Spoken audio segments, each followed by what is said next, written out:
Hi, Bruce. This is Bruce Johnson. I'm Bruce Johnson, and this is the secret underground scroll-based laboratory. Right. I don't let many people in here because it's dangerous. Yeah. Not really. Yeah. And this is from Disney, right? That's from Disney. That's Jessica Levitt. Right. Yeah. And this is the shop where I build musical instruments. I build my own line of basses, and I build guitar necks for other companies. I'm not that well known because I mostly build things for other luthiers, and so I make a lot of components for them. And many other luthiers, if many of the other expensive handmade guitars and basses around the area, actually have necks and parts made by me. I specialize in that, and they come to me for services and special tools. Okay. And here's an example of a neck. These are custom necks for Mike Lippy guitars, and two of these are going to Korea, and one's going somewhere else. But these are $3,000 to $5,000 guitars. Okay. Those are bodies for some of my own basses. They're partially finished. Okay. But these are all made up out of wood and metal parts inside. I have an extensive woodworking shop. I love to build and collect and restore machines, particularly antique machines.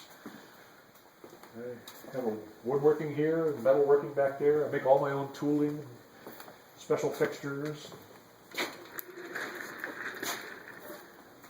This is the machine shop. This is the small machine shop where I do most of those small lathe work and drilling and make a lot of little metal parts that go in the musical instruments. And this is the big machine shop where I have some of the larger machines, and most of this is used for making tooling and parts for other machines.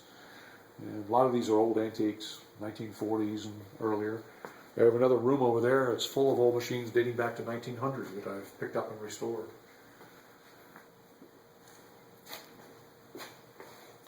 Cool. This is so impressive. So, Bruce, you know that for guys like me, this is the Disneyland. This is Disneyland. It's funny, I hear people joking sometimes about man caves. Right. And the man caves they typically show are these leather couches with a football TV screen. Right. Oh, This is a man cave. Right. This is a man cave. Exactly. We like to make things. Right. Tools. And these are the things that came back for original Ampeg scroll bases, which I'm the expert on. And these were made back in the 1960s, and they come to me from restoration. And usually they're in very bad shape nowadays. And so I completely rebuild them back to better than new quality. And so I'm the only guy in the world that works on those things. So they all come here eventually. I've actually worked on more than 200 of them, and I've completely restored about 60 of them now. And this is your the one and only. This is Banjozilla. Banjozilla. This is Banjozilla, bass banjo. Yeah. It's world famous. It has its own web page. I take it around to bluegrass festivals and terrorize children with it. This is the electronics lab. I make all my own pickups here, and I make my own hardware. This is one of my basses that I built, one of my scroll basses. Right. These sell for about $3,000, and I turn out approximately one a month. I'm going to try and get up to a rate of 2 a month for these. I always have a backlog of orders for them, and they go all around the world. This particular one is my own. This is actually serial number 1 of this model. I kept it for myself and I play it, but I've got a long backlog of orders for these, and I make several other models too. And this is the warehouse. Right. Where I'm gradually getting it all put together. I still don't have all my trash in here yet. I'm having just recently moved in here. I'm still getting shelving put up and getting things put away and sorted out. Right. There's some of the residue from the Burbank shop. It's still over in that area. Oh, this is your stuff too. Stuff too. Yeah. Oh, wow. This is essentially the junk. Huh. And I'm gradually going through it. I'm throwing away a lot of stuff and cleaning out and I getting see. it sorted and put into there. Huh. I just found this old. This is a 1938 Philco radio. I found this over in a junk shop here in Fillmore. Bought it for $40. Wow. I'm going to make it into a bass amp.